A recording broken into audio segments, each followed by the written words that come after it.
Good evening, everyone. Hello, everyone. It's really a overwhelmingly pleasure tonight, the eve of 4th of July, to see all of you.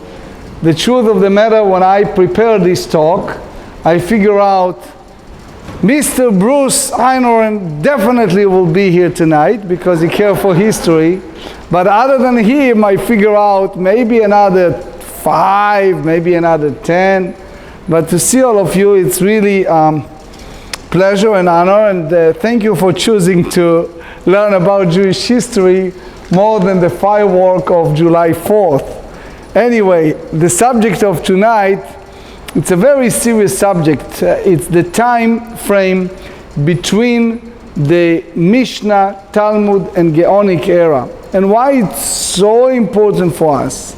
It's because the whole core of which we call Jewish tradition with the law and the practicing and many more, it's based on that era. We talked last week that the first temple destroyed, and the story of about 410 years of existing of the temple, time frame is 586 BCE, and the story that we're going to talk today, it's between the first, or to be correct, the middle of the 1st century to about 8th century. So we about to cover 700 years of Jewish life in very short. We're just going to stick to important point. And the first and foremost is the idea that we as a blessed people who follow our traditions, some more, some less, we need to understand the structure. So I would like to start with a famous statement of Maimonides. Maimonides, the Rambam, was not only a medical doctor and a great philosopher and rabbi, he was also a giant erudite professor and scholar. And he asked this question that many times we don't even pay attention to. Naming, you see a different Jews now. People from Yemen, people from Russia, people from South America. Yet you see that all of them, when it's come to Sukkot, the festival of Sukkot, they have the esrog, you know, the cistern, and it's the same. It's all the same. What does that mean?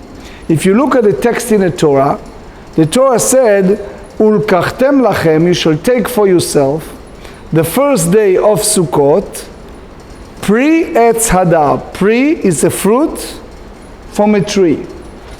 Now, the Rambam said to us, imagine a situation, I'm standing before this class, and I said to the student, listen, you go home and come back tomorrow and bring back a fruit from the tree.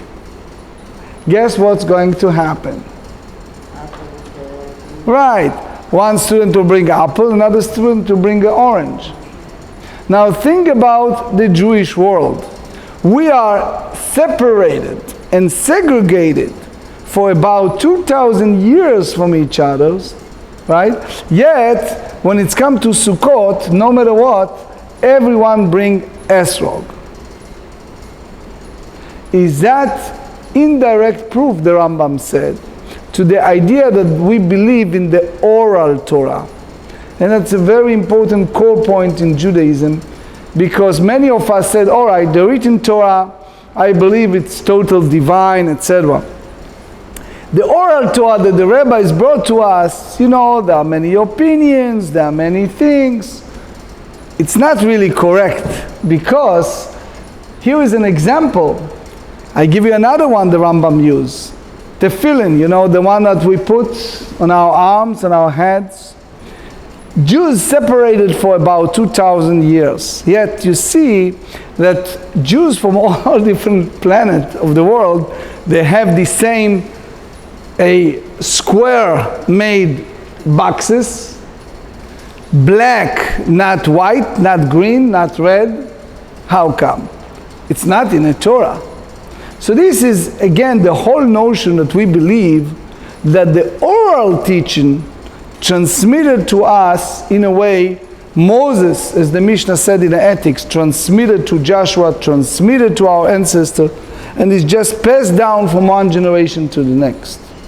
What happened upon the tremendous persecution of the Jews and the destruction of the first temple, and the circumstance that forced the Jewish people to build, which we call in a modern day synagogue. Synagogue is from Greek, but the idea is it's a Beit Knesset. It's a small miniature house of worship for the Jewish people. It's based on this notion, this idea that there is a great need for people to have understanding and attachment to something that gets used to just by oral. You go to the temple, you bring your offering, you have the priest to take care of that, and that's it. Now it's a new era. And this is the era I would like to start. It's the era that we just finished last week, which is Hillel and Shammai. Obviously, many of you are familiar with the Hillel house. Hillel house you see in many colleges, in many places, and based on the idea that it was a time, was a great rabbi by the name of Hillel, and it was another great rabbi by the name of Shammai. They are friends, but as far as the opinion, they have a very different view in the Jewish law, and they basically build schools, build writings to a future generation that what we have today is based on their teaching. And what they do, they took the structure of the Torah, the 5 books of Moses and the other part of the canon, the 24 books of the Tanakh, and put it down and explain to us in our day-by-day language what's the practical manner of those laws. How do you really practice all these ideas in a day-by-day? The Torah said, for example, build a sukkah. So how do I know the heights, the size, the length, the meals, the obligations? So part of our traditional Jewish belief is, again, in a simple human anthropomorphic ways, when Moses met God, God conveyed to him in that sense all these specific details. And the rabbis for many generations, the Mishna used the term 40, but the idea is it transmitted orally from one generation to the next until they reach the time of Mishna. Mishna is the time that the rabbis get together in Babylon upon exile, and they decided to take the oral law of Sinai and put it in writings. And why they do that? As we said, because of the new circumstance. So if you talk about the era of Mishnah and you want to know time, because there are several people here who love to know the exact time for everything, which I admire. So it starts from the 30 BCE to about 200 CE. And that's what we call the development of Jewish law, or which we call Halacha. Halacha meaning Jewish law. So you have this first structure which called Mishnah, and subsequently it was another group of rabbis for about 350 years that dealt with the practical subsequent order of the law of the Mishnah, which means you have the 5 books of Moses, you have the 24 books of the Tanakh, then you have the Mishnah, which we that mentioned Rabbi Yehuda Anasi, Rabbi Yehuda the president, and other rabbis put together all these different opinions on the practical rulings. That's called the 6th tractate of the Mishnah. And then we go the next phase, which go through about 350 years. We call it in our simple language Talmud. Talmud, or Gemarah, right, is the very foundation of Judaism, which is between the year 200 to 550. Right? So that's the era of, that's the era of the rabbis spell out all these disputations. Now, it's important to know it was the Jerusalem Talmud, Babylon Talmud. There is a lot of disputation within the Talmud. It was over the period, as we said, of about 350 years. But the whole notion of the Talmud, we have also to understand the historical context. The Jewish people suffer greatly. As we all know, it was the Romans became very oppressive. They basically instituted the whole idea of paganism, which we talk a lot in the past, and there instituted the whole notion, the way of life, like example, the bathhouses, the whole idea of replacing the important core of Jewish spirit of morality. The Romans opposed it, and by the end, the Jewish people felt that this is something that we cannot live with. So the very end of the year 66 CE, the Jewish people get together, as we learned last week, and they rebel. It was a huge revolt against the Romans. And we explained last week that they divided to three different groups. I hope you remember that. The rabbis have a very strong opinion. Do not get involved. Do not fight the Romans. Obviously, people don't listen. And as a result, eventually the second temple eventually destroyed. But the notion of the rabbis, they said, look, it's an empire. The Romans controlling big part of the world. What are you trying to do? You try to fighting them. And on the top of that, within the Jewish world, it was three different groups. We explained last week, one group was the zealous, you remember? The zealous was a really extreme group that they said it's better die instead of living under the Roman leadership. And obviously it's not in the spirit of Judaism. We oppose strongly any matter of suicide, homicide, or any act of person take away his or her life. It's against the core of Jewish belief. Then it was, which we call in modern days, the mafia. The mafia was a group of people that just want to have their personal gain, and it's like almost the gangsters. And it was another group which was an establishment of Jewish army, real Jewish army that fought against the Romans. Obviously, the Romans sent a massive army, and it caused a tremendous amount of death. And on one hand, a historian will tell you that no nation fought so bitterly and so strongly against the Romans more than the Jewish people at that time. But in the year 66, 2 years later, everyone knew that the Jewish people lost. You go to Masada, you hear the story how the zealous fought so strongly, tooth to nail, and eventually committed suicide. As we said earlier, the rabbis oppose all this behavior. So in the year 70, they entered to Jerusalem, and as we learned last week, they burned the Holy Temple on the Tisha B'Av and the 9th and the 10th of Av. The temple destroyed and expelling the Jews. So right after the destruction of the temple, the Jewish people evaluate the Romans in a very ambivalent, in the mixed feelings. In one hand, people look up when they see rulers of emperor. It was a huge emperor, and therefore it's a kind of a great appreciation when you see a mighty power. On the other hand, the Jewish people felt that this is a paganism, this is something that is not in the spirit of Judaism, the level of violence that they expresses, the absolute corrupt society. So the Jewish people, the Jewish spirit, especially the rabbis, believe that this big emperor eventually will collapse and fall apart, which happens. This is one of the idea that barbarism or a tremendous dictatorship will not survive throughout time. And I'm always thinking of Mark Twain.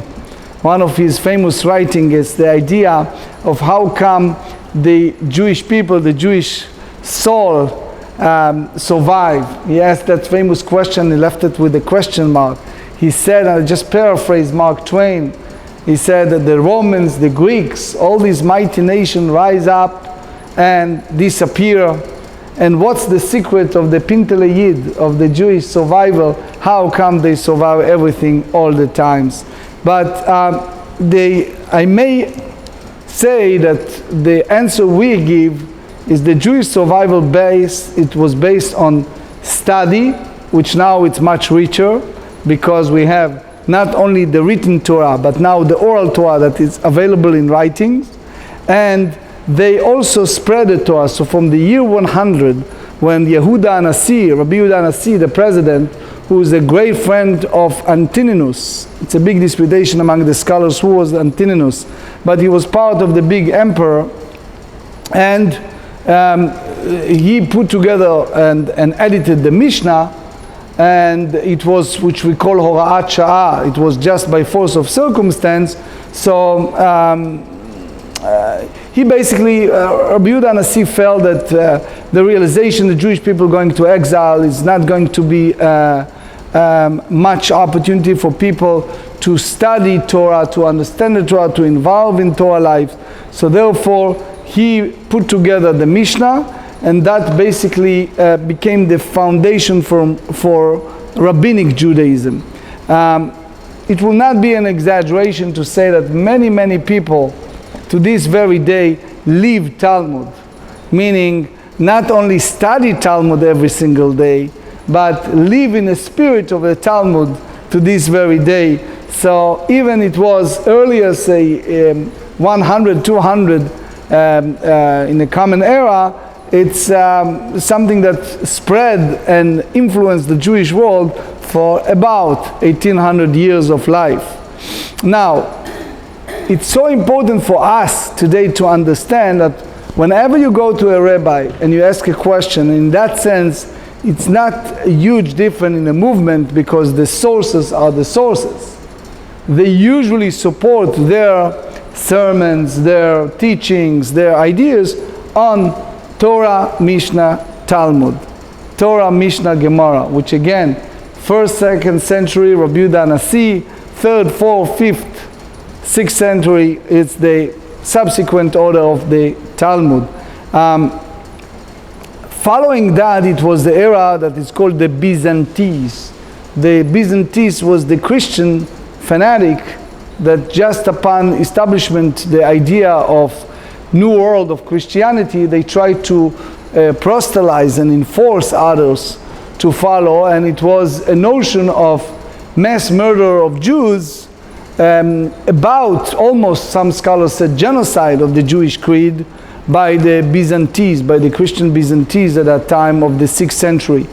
Many scholars hold, believe it or not, that without Islam, without Muhammad, and without the new religion of the Islam, at least from the historical perspective, the Jewish creed will not survive.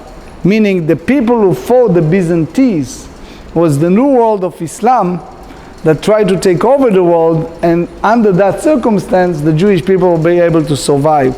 Which again is another serious subject of studies, how the new world of religion play around in the survival of the Jewish people.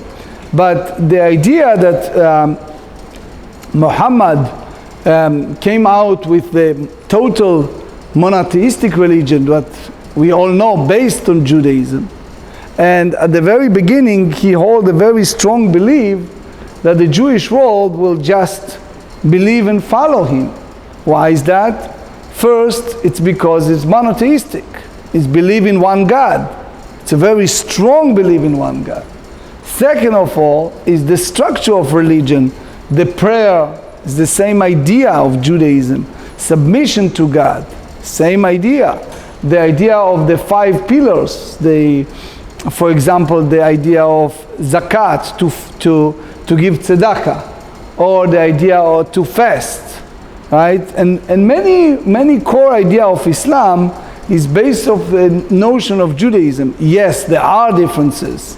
For example, where the idea of sacrificial of Isaac versus they believe in a sacrificial of Ishmael, the idea of the centerpiece in Jerusalem, centerpiece of Mecca, but the structure of monotheistic religion was totally different.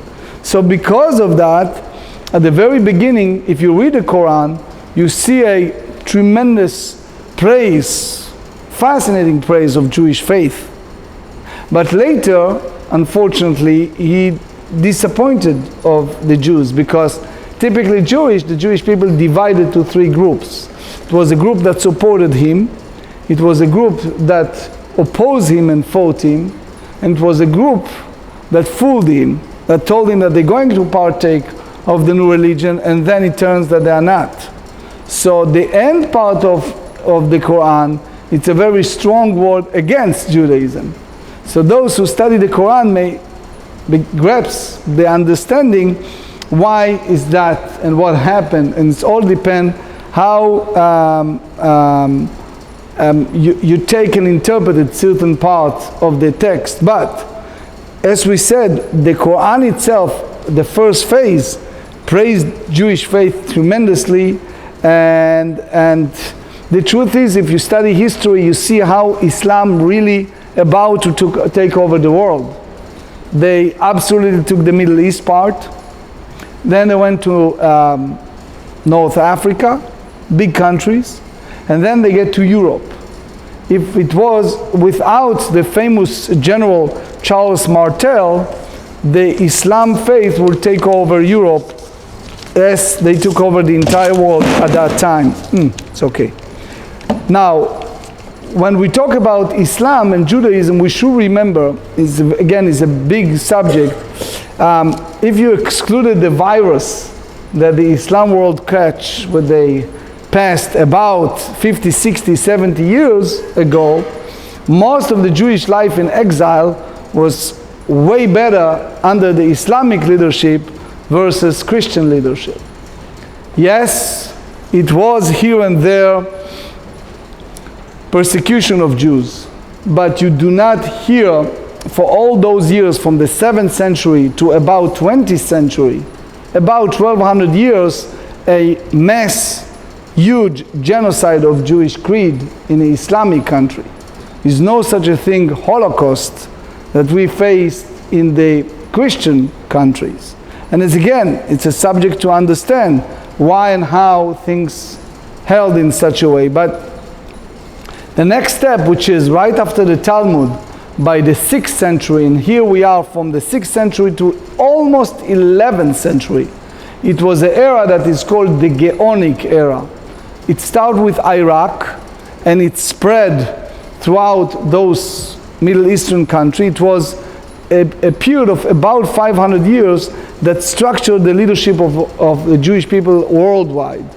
It's called the Geonic era, the time of the infrastructure of the Halacha, the leader of the people, the leader of the not only a writing of Jewish faith, a structuring of prayer, a lot of things we have today from that Geonic era. From names, just give you some famous name. You see streets in Israel named after them. Natronai Gaon, Rav Hai Gaon, Rav Shrira Gaon. It's all different name of great Geonic era. So here, as we said, the good news of the Islam is the monotheistic religion taking over. The good news of Islam, they stopped the Byzantines from genocide the Jewish faith. But the other part was the aggressive part of the new religion, which is in a way warrior religion. The idea of enforcing conversion upon the infidel or people who would not follow that direction was strong. And you know, the Jewish people are kind of funny people in some ways. They kind of, as we said 2 weeks ago and last week, if you treat them nicely, you can get a lot. The moment you force them, they start fighting back. So the moment they try to force them to convert to Islam, then the Jewish people opposed it. And when the Islam world realized that they cannot convert the Jewish people, they created a new status for the Jews. Because as we said, it was to this very day, the Islamic world is very torn, ambivalent over Jewish faith. Because reading the Quran, as you see, it's the first part tremendously praising, last part tremendously opposing the Jewish faith. So therefore, they created a new system that is called the system of second-class citizen, which called the Dhimmis. And that's important again to know in the sense of Jewish history, the Dhimmis. Meaning, you allowed to live in our country. In some Islamic country, you're even allowed to prosper. You're even allowed to open businesses, which for many, many, many millennia you're not allowed to do in a Christian world. Yet, you cannot dress or build your house of worship or live your life as the honorable Muslims. So for example, the heights of synagogue, right, cannot be the same as heights of the mosque. Or the special garment or the special dress of Muslims cannot be the same as the Jews. It has to be higher code of dress. So it's called Dhimmis. They put them like second-class citizens. But again, we keep saying, you don't read in the history of Islam and Judaism a mass genocide of Jews. Most of the countries, most of the years, not only allowed the Jews to live, but they respected the Jews, they give them businesses, and the Jews prosper in some countries, tremendously prosper. The church obviously did not like the objection of the Jews for conversion.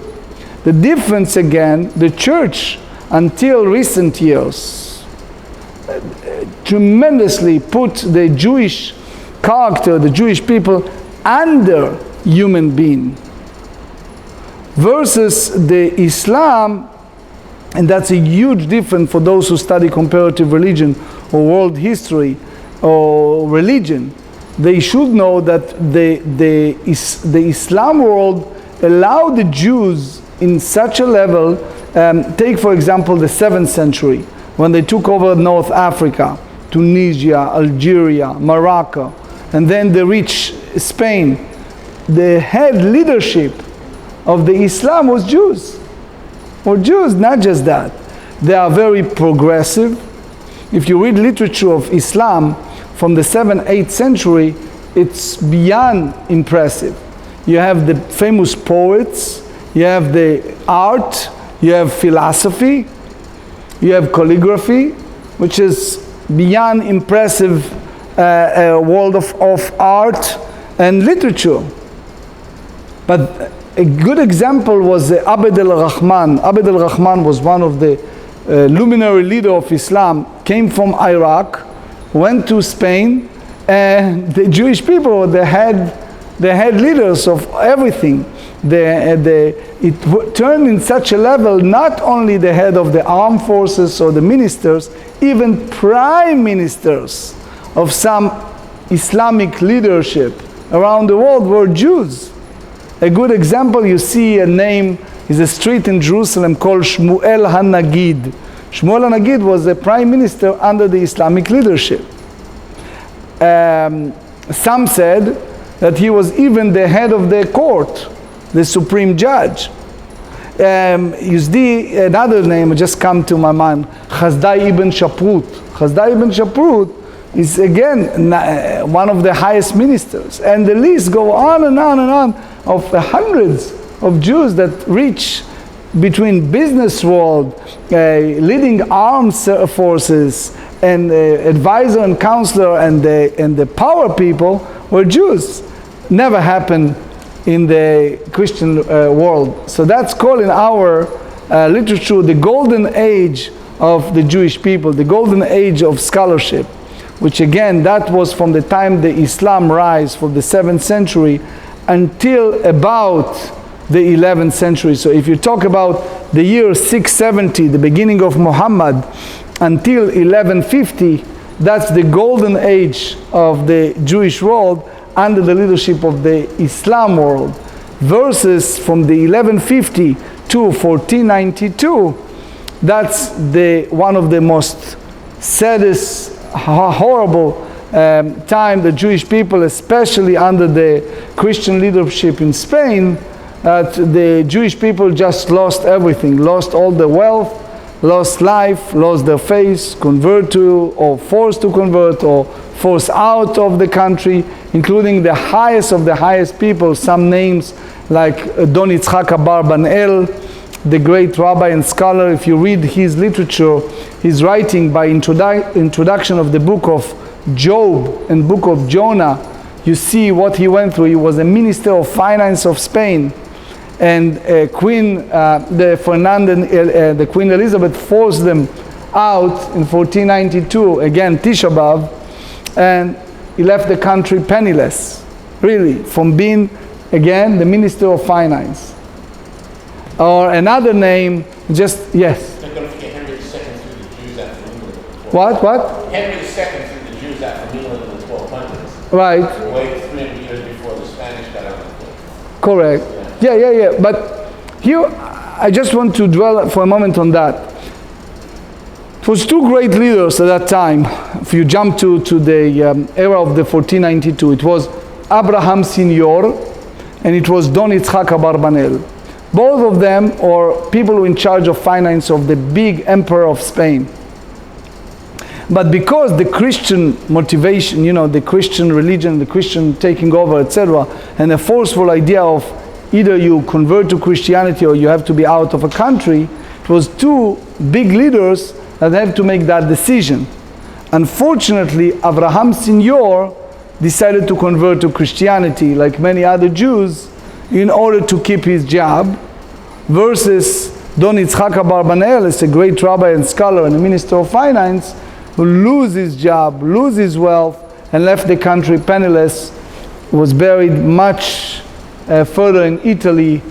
And if you read the literature that he left, what happened to him and his family and the Jewish people at that time is heartbreaking. So what we see, my friend, tonight, we jump from the earliest time of the Mishna and the Talmud, from the era of the Hillel and Shammai, to the era of the establishment of foundation of Jewish law, subsequently follow the era of the Geonic era, which is about 550 years, and then ends up by the time we're getting close to Rashi, that's 10th, 11th century.